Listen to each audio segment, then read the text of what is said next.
So, as a Tesla shareholder, one of the things that I like to do once in a while is a little bit of research on the competition to see how big of a threat they're becoming and how Tesla stacks up against them. Because, to be honest with you guys, rising competition is easily my biggest concern when investing in Tesla stock. So in today's video, I'm going to share with you guys all of my findings. We're going to take a look at the biggest automakers both here in the United States as well as in China, because those really are the two biggest markets for EVs in the world. And the largest automakers, I think, have the massive size and capacity that is needed to actually dethrone Tesla or beat them and really become a Tesla killer.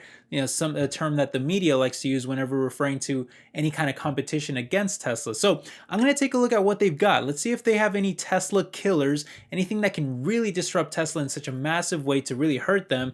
And I'll give you my thoughts on every single one of these competitors as we run through the list. Let's just go ahead and jump into it.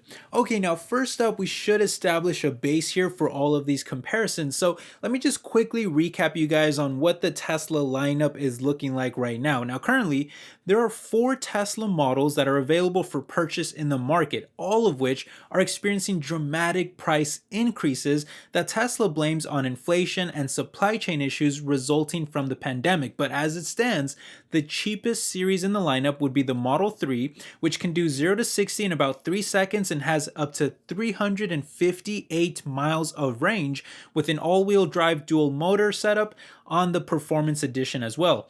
The base model alone, though, already starts at about $47,000, which is dramatically more expensive than the initial plan that Tesla had for it of selling the car for only $35,000, which they were only able to achieve for a short period of time before they had to cancel it and raise that price. But from there, it only gets worse as the slightly larger crossover Model Y is starting for over $65,000, which they used to say would only cost you less than $40,000. And then there's the larger, more premium versions of both of those, which would be like the Model S sedan and the Model X SUV, both starting at over $100,000 each.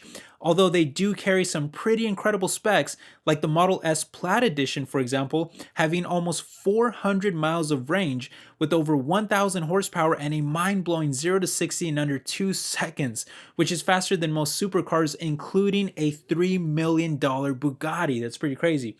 Now, there are a few more vehicles coming in the near future, the most prominent of which is definitely the Cybertruck, which will be their version of a pickup truck that I actually think looks more like an SUV military tank looking thing. I mean, I think it's really cool looking.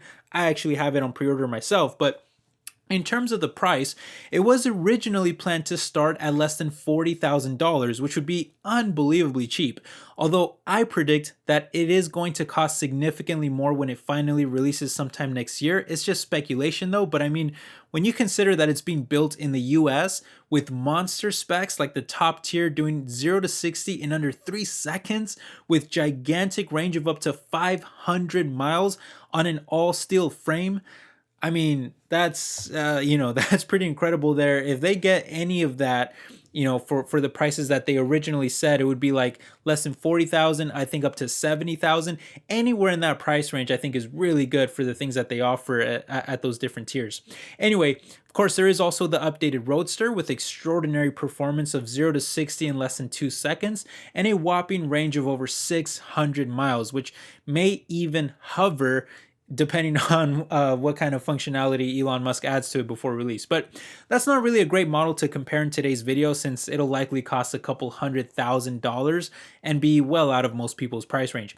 There was, however, a cheaper $25,000 mass market vehicle being worked on a while back, which was dubbed the Model 2, that Elon was planning to release sometime in 2023 and would even feature full self-driving. However, that plan was eventually scrapped, as Musk later revealed during an earnings call earlier this year that they just have way too much on their plate right now to be working on a cheaper car, given that they already sell every car that they can make and are benefiting from gigantic margins that are usually like 3 to 5 times higher than most of their competitors. In other words, Tesla could lower their prices at any moment if they really wanted to, but why would they?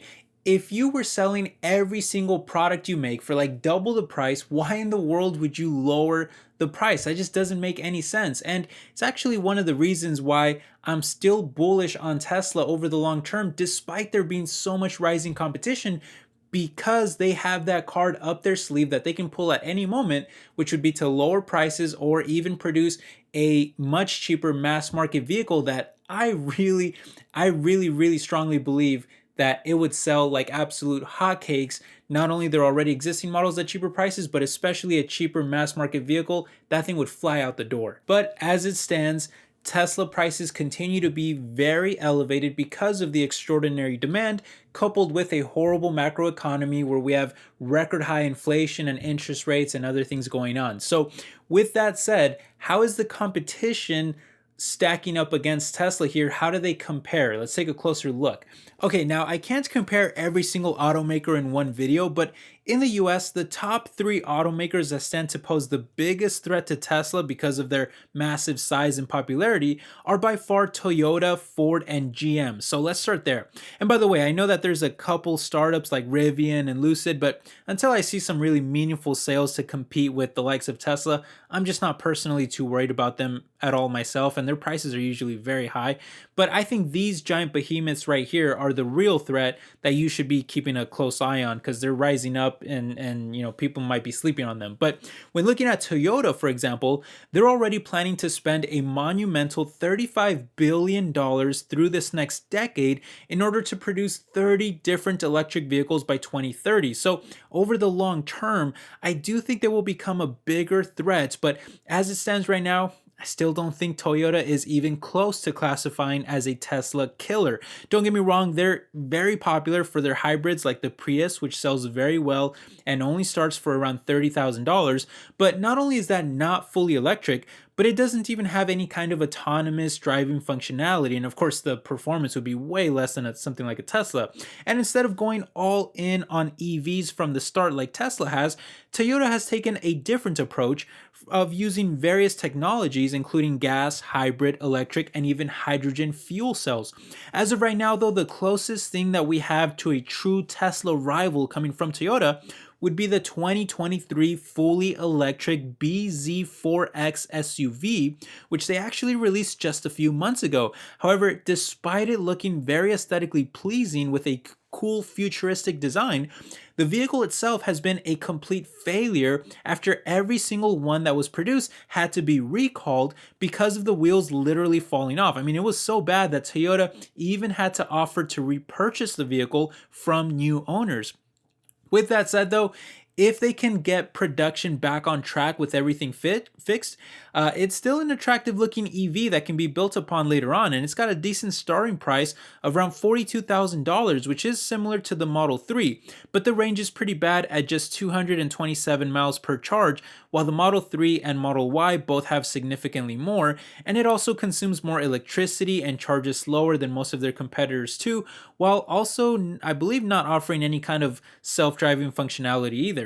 So while it may be a little cheaper than Tesla, it's nowhere near the same level of performance. And by the way, I couldn't even find a single purchasing option in my area, as it's only available in certain states and at extremely limited capacity. Definitely not a Tesla killer, at least not yet.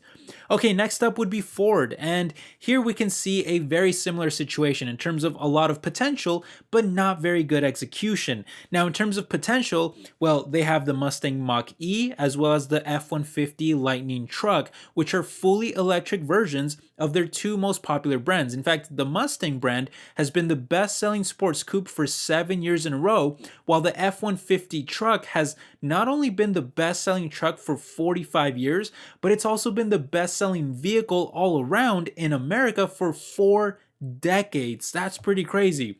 Now, both of these will be releasing updated 2023 versions, but as of right now, the Mach-E has dealt with so many inventory issues that they're not even accepting orders for the base model anymore, while all of the used versions typically range from around $55,000 to well over $70,000 in price. And the new versions should start at least $60,000 too. So while it may be comparable to the Model Y in price, it's not likely to be any cheaper, and especially not compared to the Model 3. And yet it also carries significantly less range and a slower speed than Tesla as well, while also having much less autonomous functionality too. So while I do think that it's a great alternative to a Model Y, if you dislike Tesla or you just prefer the brand appeal of a Mustang, I just don't think it's going to be any kind of a true Tesla killer over the long term.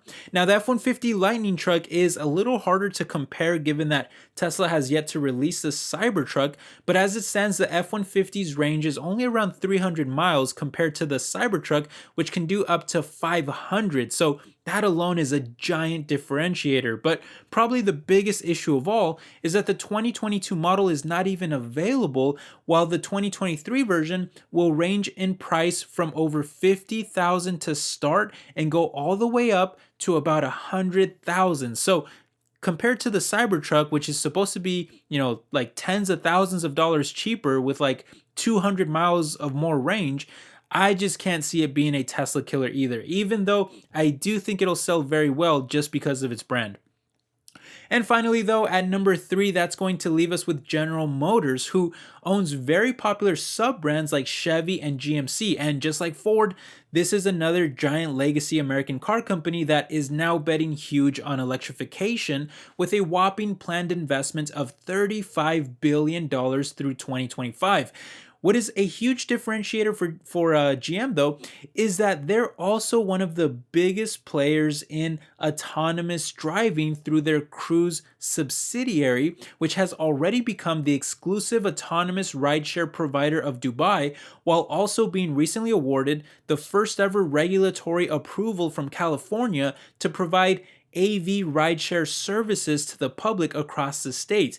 Needless to say, GM will very likely have the technology needed on both fronts to compete with the likes of Tesla. And as of right now, I would say the biggest threats have to be, at least in terms of popularity or hype. I've seen a lot of people talking about the 2023 Hummer EV and the 2024 Silverado pickup. However, while I do think that both of those are super attractive and will likely sell very well because of their loyal fan base, I just don't see them being anything close to a Tesla killer either. Personally, my favorite of the two is the Hummer, which I think has a beautiful design for both the truck and the SUV versions, while the performance is also looking very strong with not just Super Cruise autonomous driving functionalities, but also a 0 to 60 speed of around 3 seconds with over 1,000 horsepower and over 300 miles of range. However, there are two giant red flags that I immediately see here with the Hummer. One is the range, because they're talking around 200 miles less than the Cybertruck, and then the other is the price tag. With an eventual release date of probably into 2024, depending on the model and trim, the Hummer EV is expected just to start at over $86,000, which is even higher than the most expensive Cybertruck, which has like monster specs. And it can even go well above $100,000 in price, with certain trims surpassing even $120,000. So I'm sorry, but as freaking awesome as I think that the Hummer will be, there's just no way that it'll do the same numbers as a Cybertruck at those gigantic prices when you compare them. However, GM seems to be aware of this, and that's why they're also launching the Silverado EV that will start at a much more affordable $42,000 with up to 400 miles of range. However, the 400 miles is for the most expensive trim, which can go up to over $100,000 in price. So it's a little hard to tell how competitive it'll be because it's not set to release until 2024 at multiple trims and price levels, and they're not specifying, they're not breaking down those different trims, so you can't really tell what specs will be available for what price. But considering how expensive the F-150 will be for the higher trims, my guess is that the Silverado won't be anything close to a Tesla killer either, especially at 100 miles less than the Cybertruck at a higher price. Yeah, I don't know. I just think the Cybertruck is going to sell a lot better than that. With all of that said, though, the biggest EV market is actually overseas in China, and that's where I actually see the biggest threat of all coming in BYD. Now, I know there's various startups, and don't get me wrong, I think NEO especially will be a great competitor over the long term. But in terms of something being a real threat right now, the company that I think has the best shot of even being considered to be called a Tesla killer has to be BYD, as they already make 6 of the top 10 best-selling EVs in the country, with their Song model even outselling both the Tesla Model Y and the Model 3. And at first glance, yeah, it looks like it would be a Tesla killer because the price is about half that of a Tesla, thanks to BYD's manufacturing prowess in the country, where they've been building cars for literally decades. However, when you start taking a closer look, you find that the performance is just not in the same category. In fact, when you convert the kilometers to miles and go from NEDC to EPA, the BYD has about 100 miles less range than even the base Model Y. It also has about half the charging power, half the top speed, less than half the power, like 3 times slower acceleration, and only front wheel drive versus all wheel drive. So, what I actually think would be a much better comparison would be the BYD Tang, since it has a similar price tag compared to the Model Y, with about the same battery, range, and power. However, the issue is that the Tesla Model Y is still outselling the Tang by more than double the amount, and that's in BYD's home market of China. So while BYD is definitely a giant threat to Tesla, I just feel that they still need to expand internationally before they can really be considered any kind of a Tesla killer. And I also feel that Tesla's brand is strong enough to kind of fend off that competition, at least, especially here in the States, but even in Europe and other places, I think their brand does speak for itself. I think it does hold up well against the competition. But man, some of these Chinese competitors, I mean,